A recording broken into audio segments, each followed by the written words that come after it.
नमस्कार, मैं हूं रमन मंगाई और स्वागत है आपका न्यूज इंडिया में। पंजाब लोक कांग्रेस ने जारी की उम्मीदवारों की लिस्ट। कैप्टन अमरिंदर ने किया 22 उम्मीदवारों का ऐलान। पटियाला शहर से चुनाव लड़ेंगे अमरिंदर सिंह। कैप्टन अमरिंदर का बीजेपी से है गठबंधन।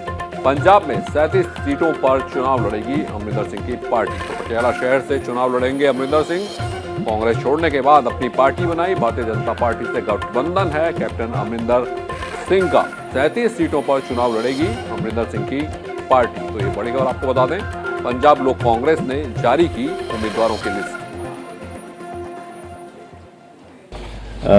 पराथ तो गोरा गिल, नकोदर तो अपने former all India hockey captain Ajitpal Singh, then Nawanshahr तो सतवीर पलीचिकी, खरड़ तो कमल, लुधियाना ईस्ट तो जगमोहन शर्मा जी, वो साढ़े डिस्ट्रिक्ट प्रेसिडेंट भी होते हैं। लुधियाना साउथ तो सतिंदर पाल सिंह जी ताजपुरी, इन्हों के फादर मेरे नाल मिनिस्टर रहे इन दी बरनाला गवर्नमेंट। एंड आतमनगर तो प्रेम मित्तल जी साढ़े बड़े सीनियर कॉलीग ने। दैन दाखे तो नमनजीत सिंह जी मोही, निहाल सिंह वाला, मुख्तियार सिंह, धर्मकोट तो रविंदर सिंह गरेवाल, रामपुरा फूल तो डॉक्टर अमरजीत शर्मा, बठिंडा अर्बन तो श्री राज नंबरदार जो to be fighting with finance minister, और बठिंडा रूरल तो सवेरा सिंह, बरलाडे तो सुबेदार भूला सिंह हसनपुर, ते भदौड़ तो धर्म सिंह फौजी, मलेरकोटले तो फरजाना आलम खान, एंड पटियाला रूरल तो संजीव बिट्टू जी, ते अखीरला मैं आएगा आई एम फाइटिंग पटियाला। तो यहाँ पटियाला शहर से चुनाव लड़ेंगे अमरिंदर सिंह। अमरिंदर सिंह 37 सीटों पर चुनाव लड़ेंगे। कांग्रेस छोड़ने के बाद अपनी पार्टी बनाई अमरिंदर सिंह ने और उसके बाद अब चुनावी मैदान में है। 37 सीटों से चुनाव लड़ेगी उनकी पार्टी। बीजेपी के साथ गठबंधन है। पंजाब लोक कांग्रेस के नाम से अमरिंदर सिंह ने अपनी नई पार्टी बनाई। तो ये बड़ी खबर आपको बता दें, 37 सीटों पर चुनाव लड़ेंगे पंजाब लोक कांग्रेस। पटियाला शहर से अमरिंदर सिंह चुनाव लड़ेंगे। भारतीय जनता पार्टी से गठबंधन किया कैप्टन अमरिंदर सिंह की पार्टी ने। 37 सीटों पर चुनाव लड़ेगी कैप्टन अमरिंदर सिंह की पार्टी। पंजाब लोक कांग्रेस के नाम से पार्टी बनाई और पहली लिस्ट जारी की है। पटियाला शहर से खुद चुनावी मैदान में उतरेंगे कैप्टन अमरिंदर सिंह।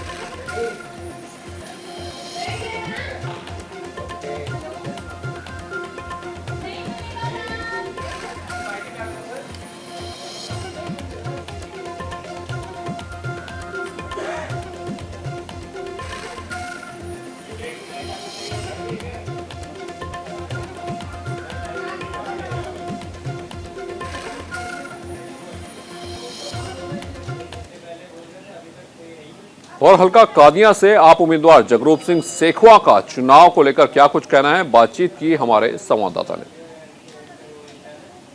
विधानसभा 2022 के चुनाव को लेकर राजनीतिक माहौल गर्मा चुका है और सभी राजनीतिक पार्टियों के उम्मीदवार अपनी अपनी जीत की दावेदारी पेश कर रहे हैं। हमारे साथ हल्का कादियां से आम आदमी पार्टी के उम्मीदवार जगरूप सिंह सेखवा मौजूद हैं। बात करते हैं उनसे। पहले तो सेखवा जी, न्यूज़ इंडिया के चैनल पर आपका स्वागत है। बहुत बहुत धन्यवाद जी, थैंक यू। सेखवा जी, विधानसभा चुनाव नज़दीक आ रहे हैं, समय कम रह चुका है, क्या रणनीति तैयार की है? देखिए, यहाँ पे आम आदमी पार्टी की बहुत अच्छी वेव चल रही है, क्योंकि जो रिवायती पार्टियां हैं उनसे लोग बहुत परेशान हो चुके हैं। उन्होंने कांग्रेस का राज भी देखा है और अकालियों का राज भी देखा है और लोगों को कुछ मिला नहीं है। लोगों को लूटा गया है और लोगों की समस्याओं का कोई किसी ने हल नहीं किया। सो लोग अब केजरीवाल साहब की तरफ देख रहे हैं, आम आदमी पार्टी की तरफ देख रहे हैं, क्योंकि लोगों ने जो दिल्ली सरकार ने काम किए हैं हेल्थ में, हेल्थ सेक्टर में, एजुकेशन सेक्टर में, वो लोग देख रहे हैं और वो पंजाब के लोग चाहते हैं कि पंजाब में भी वैसा काम हो और एक मौका केजरीवाल साहब को पंजाब में ज़रूर दिया जाए। जैसे केजरीवाल पिछले दिनी पंजाब में भी उन्होंने रैलियाँ की हैं, पूरी तरह उनके समागम भी जरे चल रहे थे, लेकिन क्या लगता है ग्राफ पंजाब में ऊपर जा रहा है?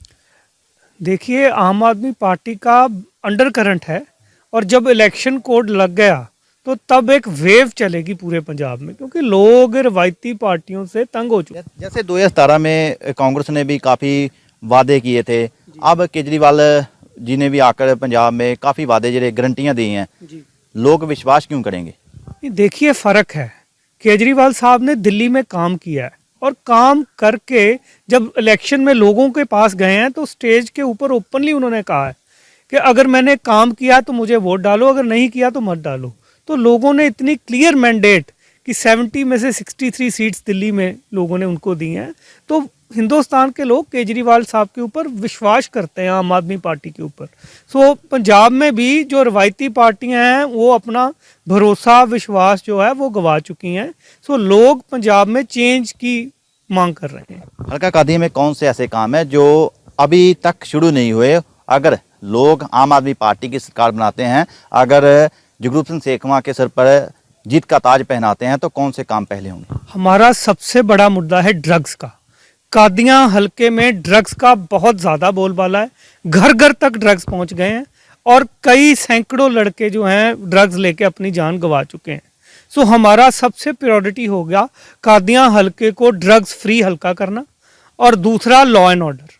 यहाँ पे इतनी चोरियां डकैतियां हो रही हैं कि कोई समझ से बाहर है, जंगल राज चल रहा है बिल्कुल। सो हमारा सबसे मेजर फोकस होगा लॉ एंड ऑर्डर ठीक करना, और फिर इसके बाद में जो हमारा यूथ है उसको हमने अच्छी डायरेक्शन देनी है। कोई अच्छी एग्रो इंडस्ट्री लेके आएँ, एम्प्लॉयमेंट के रिसोर्सेज बढ़ाएं, गांव में कोऑपरेटिव्स खोलें, महिलाओं के लिए कोऑपरेटिव्स खोलें, उनको मतलब इंडिपेंडेंट बनाएं। गवर्नमेंट में जैसे अब केजरीवाल साहब ने कहा है मोहल्ला क्लिनिक खोलेंगे, हर मोहल्ले में जॉब्स मिलेंगी, स्कूल्स बढ़ेंगे, स्कूल्स में गवर्नमेंट सेक्टर में लाखों जॉब्स खाली हैं जो खजाना खाली होने के कारण भरी नहीं जा रही। तो जब खजाना भर जाएगा, जो खजाने की चोरी है वो खत्म हो जाएगी, करप्शन खत्म हो जाएगी, तो पंजाब खुशहाल हो जाएगा, हमारा हल्का खुशहाल हो जाएगा। ये थे हल्का कादियां से आम आदमी पार्टी के उम्मीदवार जगरूप सिंह सेखवा, जिन्होंने आज विरोधी पार्टियों के ऊपर जमकर निशाने साधे हैं, और साथ में ही हल्का कादियां से अपनी जीत की दावेदारी भी पेश की है। गुरदासपुर से सतनाम सिंह, न्यूज़ इंडिया। रुक करते सीधा गाजियाबाद का, जहां योगी आदित्यनाथ संबोधित कर रहे हैं।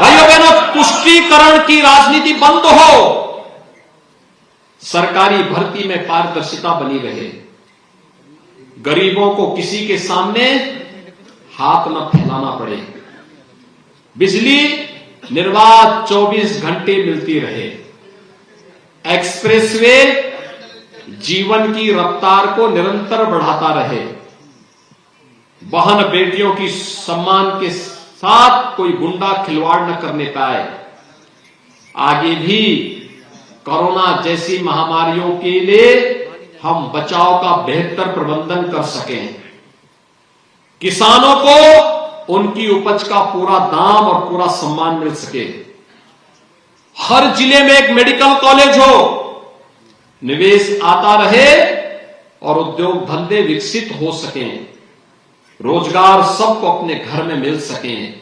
इसके लिए भारतीय जनता पार्टी आवश्यक है, और आप सबसे मेरी अपील है, भारतीय जनता पार्टी ने यहां पर तो अपने वर्तमान विधायक और प्रदेश सरकार में मंत्री श्री अतुल गर्ग जी को अपना प्रत्याशी बनाया है, साथ साथ लोनी से श्री नंदकिशोर गुर्जर को, मुरादनगर से अजीतपाल त्यागी को, साहिबाबाद से श्री सुनील शर्मा को, और मोदी नगर से डॉक्टर मंजू श्रीवास को अपना प्रत्याशी बनाया है। मेरी आप सबसे अपील है, भारतीय जनता पार्टी के इन सभी प्रत्याशियों को विजयी बनाने के लिए आप सभी अपने अपने स्तर पर डिजिटल माध्यम से भी, फिजिकली अपनी टीम और टोली बना करके घर घर जाकर के मोदी जी के संदेश को घर घर तक पहुंचाने का कार्य करेंगे। आप सबके प्रति मेरी शुभकामनाएं, धन्यवाद, जय हिंद।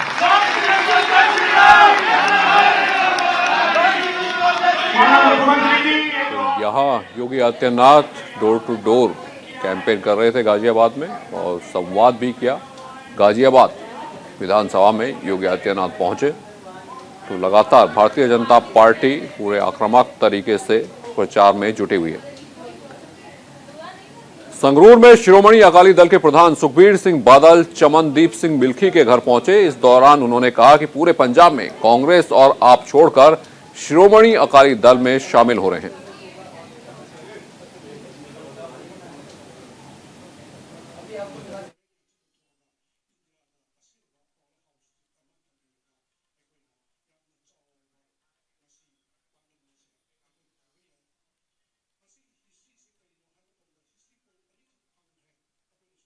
श्रोमणी अकाली दल विच कांग्रेस तो आम आदमी पार्टी तो ढींडसा पार्टी तो सारे ही श्रोमणी अकाली शामिल हो गए हैं। एक बहुत वड्डा बल साडे उम्मीदवार गोल्डी जी नूं मिलिया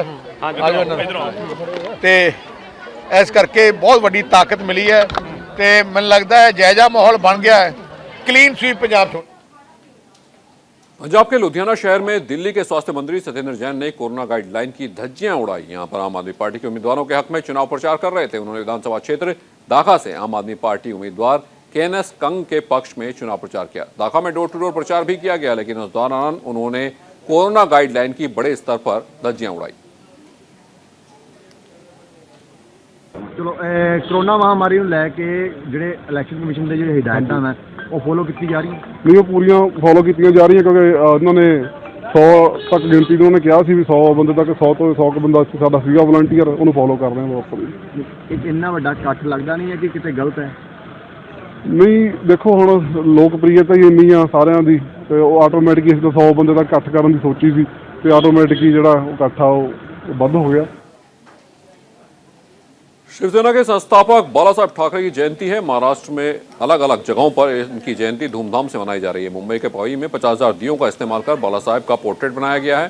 हरिशन मैदान में बनाए गए इस पोर्ट्रेट में 6 रंगों का इस्तेमाल किया गया है ताकि इस पोर्ट्रेट को 3D इफेक्ट दिया जा सके। कलाकार चेतन राउत और उनके सहयोगियों ने मिलकर इस पोर्ट्रेट को बनाया है। इसे बनाने में करीब 9 घंटे का वक्त लगा। हिंदू हृदय सम्राट बाला साहेब ठाकरे इनके जयंती के लिए मैंने पोर्ट्रेट बनाया है, जो पोर्ट्रेट क्ले दिया से बनाया गया है। और ये जो पोर्ट्रेट है 30 बाई 40 फुट का पोर्ट्रेट है। वो पोर्ट्रेट बनाने के लिए मुझे 9 घंटे लगे थे और मेरे साथ पूरे 15 जन की टीम थी ये पोर्ट्रेट पूरा करने में। जैसे कि आप देख सकते हो मोज़ैक आर्ट है जो इंडिया में मैं कर रहा हूँ। और इस मोज़ैक आर्ट में जब हम देखते हैं तो कोई भी चित्र बनाया नहीं जाता, कोई भी ड्राइंग नहीं होती, हम लोग एक एक दिया रख के पोर्ट्रेट बनाते। इसके लिए आप इसका मेकिंग देखेंगे तो आपको पता चलेगा कि एक एक दिया रख के पोर्ट्रेट बनाया गया है। और जो अभी बनाया गया है वो पूरा 3D है।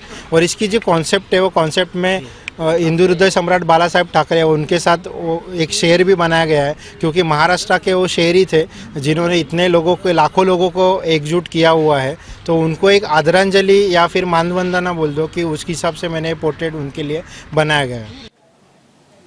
जयपुर में जेल से महज 1.5 महीने पहले बाहर आए डकैत जगन गुजर ने विधायक गिरिराज सिंह मलिंगा और 2 IPS अधिकारियों को धमकी दी है। उन्हें अपशब्द भी कहे हैं, जिसका वीडियो भी वायरल हो रहा है। डकैत जगन गुजर ने बाजार बंद कराने और मलिंगा समाज के लोगों को जान से मारने की भी धमकी दी है। उधर विधायक गिरिराज सिंह मलिंगा ने कुछ नेताओं पर डकैत जगन गुजर को शह देने का आरोप लगाया है और राजस्थान के DG पर PV पर भी सवाल उठाए। फिलहाल पुलिस आरोपी डकैत को तलाश करने में लगी है। बता दें कि जगन गुजर राजस्थान के टॉप 10 बदमाशों में से एक है।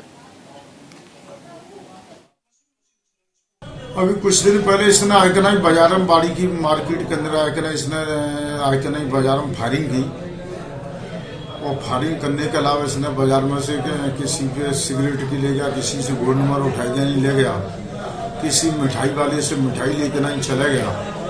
तो बाड़ी का बाजार क्या था, वो 6 बजे के आसपास लोग 5 बजे बंद करके नहीं बाजार को चले जाते। जब लोगों ने बाजार वालों ने हमसे कही तो इसके ऊपर थोड़ी पुलिस को भी भनक लग गई। तो पुलिस ने रास्ते में शाम से गश्त चालू कर दी। तो इसको ये लगा कि मेरे पीछे पुलिस लगा दी और मैंने लगा दी। ये बात सही है कि मैं इनके खिलाफ हूँ।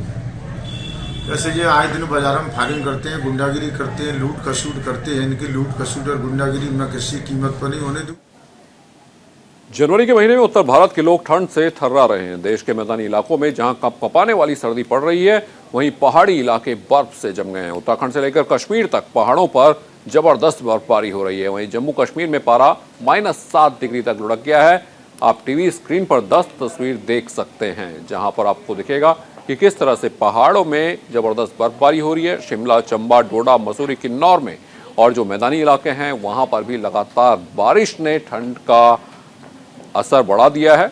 देहरादून, दिल्ली, लखनऊ, नोएडा, वाराणसी, तो आप ये देख सकते हैं पहाड़ों में बर्फ गिर रही है तो मैदानों में शीतलहर का प्रकोप है। ठंड की ठिठुरन बढ़ रही है। पहाड़ से लेकर मैदान तक पूरे उत्तर भारत में इस वक्त शीतलहर है।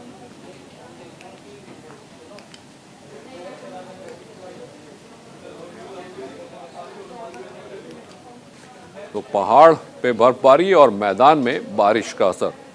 मैदान के साथ साथ पहाड़ों पर लगातार बर्फबारी जारी है। जम्मू कश्मीर में ठंड से क्या हाल है, देखिए हमारे संवाददाता की ये रिपोर्ट।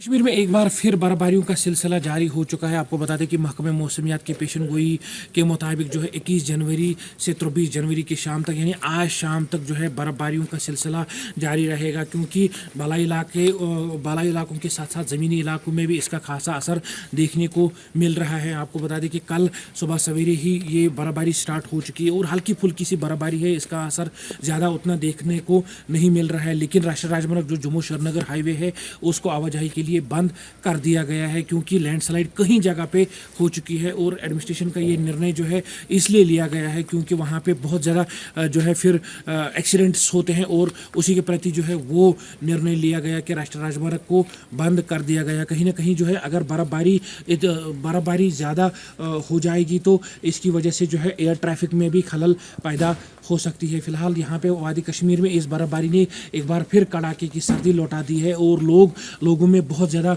जो है लोगों की मुश्किलातों में बहुत ज़्यादा इजाफा कर दिया है और लोग जो है अपने घरों में ही अभी तक सीमित है। कड़ाके की सर्दी और ठुठुरती सर्दी से लोग जो है बहुत ज़्यादा ऑलरेडी परेशान हो चुके हैं, क्योंकि आज चले कलान के दिन है और चले कलान जो है एक 40 दिन का हैरिश विंटर होता है जिसमें बहुत ज़्यादा तकलीफ़ों का सामना उनको करना पड़ता है, चाहे पानी की समस्या हो, इलेक्ट्रिसिटी हो या कुछ ऐसा निज़ाम हो जिससे उनकी रोज़मर्रा की ज़िंदगी चलती हो, वो ठप होके रह जाता है। फिलहाल जो है वादी कश्मीर में आप जो देख रहे हैं कि यहाँ पे बर्फबारियों का सिलसिला कल सुबह से ही जारी है। पूरे पहाड़ी इलाकों में जबरदस्त बर्फबारी हो रही है। हिमाचल में ठंड का क्या हाल है, देखिए हमारे संवाददाता की रिपोर्ट। हिमाचल प्रदेश के पहाड़ी जिलों में बर्फबारी का दौर जारी हो गया है, जिसके चलते लोगों की मुश्किलात भी बढ़ने लगी है।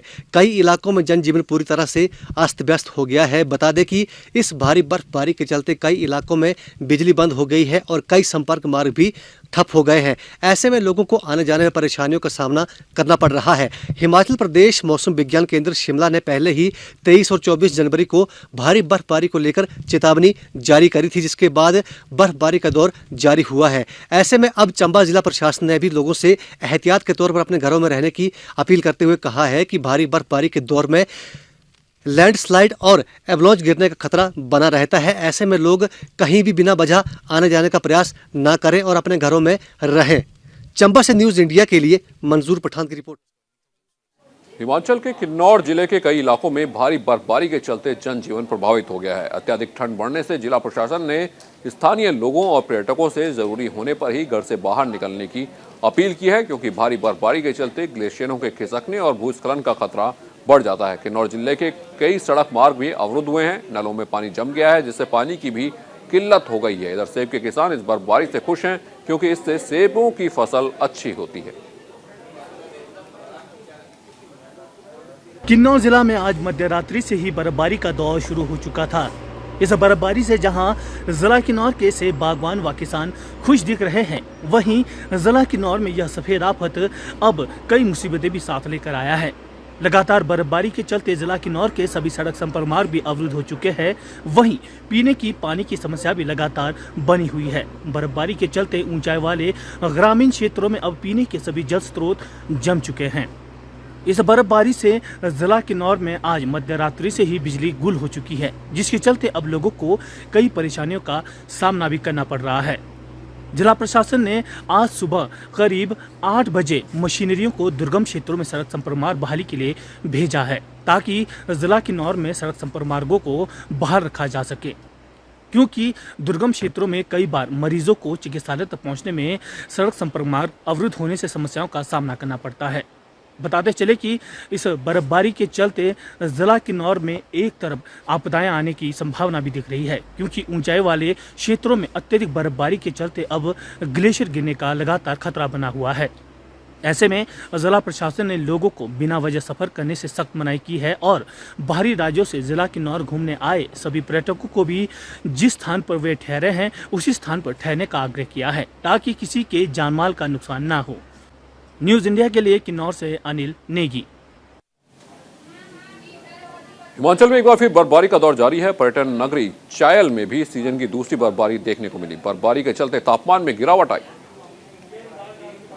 तो ये तस्वीरें आप देख सकते हैं, हिमाचल में बर्फबारी हो रही है और सारे जो शहर हैं वो बर्फ से ढके हुए हैं। इस वक्त आप देख सकते हैं चायल की ये तस्वीरें हैं जहां लगातार बर्फबारी हो रही है। तो पहाड़ों पर लगातार बर्फबारी जारी है।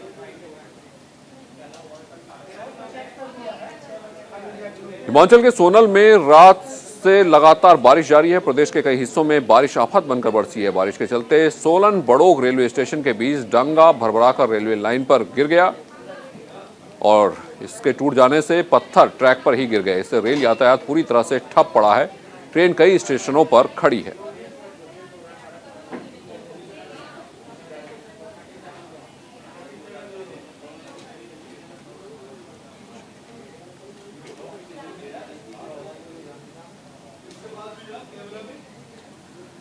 देश भर में नेताजी सुभाष चंद्र बोस की 125वीं जयंती पराक्रम दिवस के रूप में मनाई गई। बीजेपी प्रदेश अध्यक्ष ओम प्रकाश धनखड़ ने हरियाणा के बहादुरगढ़ में नेताजी बोस की प्रतिमा का अनावरण किया। इस मौके पर धनखड़ ने कांग्रेस सरकार पर जमकर निशाना साधा। ओपी धनखड़ ने कहा कि कांग्रेस सरकार में देश के शहीदों को पूरा सम्मान नहीं मिला। अगर कांग्रेस सरकार चाहती तो शहीद भगत सिंह का गांव भारत में होता। नेताजी सुभाष चंद्र बोस ने फरवरी को आ रही है। इस समर में हम सबको याद करेंगे। इस महोत्सव जो आज़ादी का अमृत महोत्सव चल रहा है, आज़ादी के समर में जिन जिन का योगदान था, हर महापुरुष को याद करने की हम इसी के निमित्त हमने कार्यक्रम रखा था कि जो आज़ादी का तीर्थ है काला पानी, वहाँ 129 लोग हरियाणा भारतीय जनता पार्टी के गए और उन्होंने वाइपर टापू पर, सेलुलर जेल में और जहाँ तिरंगा नेताजी सुभाष चंद्र बोस ने फहराया था उस अंडमान क्लब के सामने जाकर अपनी भावांजलि दी है। हमको इस बात का दुख भी है कि कांग्रेस के राज में इन वीरों की महानता को जो रोशनी में लाना चाहिए था, जितना इनको उजागर किया जाना चाहिए था, कांग्रेस ने अपने अपने आज़ादी के हिस्से की लड़ाई को उजागर किया। इन बलिदानियों की, चाहे वो प्रथम स्वतंत्रता संग्राम के बलिदानी थे, कहते हैं 13,500 लोगों को रिकॉर्ड है मार्टियर्स ऑफ डिक्शनरी में देखना, फांसी दी गई थी या गोली से उड़ा दिया था या तोप से उड़ा दिया गया था। 59 लोगों को तोप से उड़ाया गया था। इसमें 860 लोग हरियाणा के थे। हम उन सबको भी याद कर रहे हैं, 860 को, कि वो जो उस समय उनको जो फांसी की सज़ा दी गई, गोलियों से भुना या तोप से उड़ाया। हम 26,000 शहीद जो आज़ाद हिंद फौज के हैं उनको भी सबको याद करना चाहते हैं, जिसमें जो हरियाणा के थे, हरियाणा की भूमि पर खास करके उनको याद करना चाहते हैं, और जो क्रांतिकारियों का जिन्होंने साथ दिया उन सबको भी याद करना चाहते हैं। जनवरी को आ रही है। सोशल मीडिया पर इन दिनों एक वीडियो काफी वायरल हो रहा है। वायरल हो रहा वीडियो यमुनानगर के याकूबपुर गांव का है। वीडियो में गांव के लोग खुद ही पुलिस और खुद ही जज बनकर 2 चोरों को सजा देते हुए दिखाई दे रहे हैं। पता चला है कि गांव में 2 युवक चोरी करते हुए पकड़े गए। इसके बाद भरी पंचायत में गांव वालों ने इन दोनों की लाठी डंडों से जमकर पिटाई कर दी।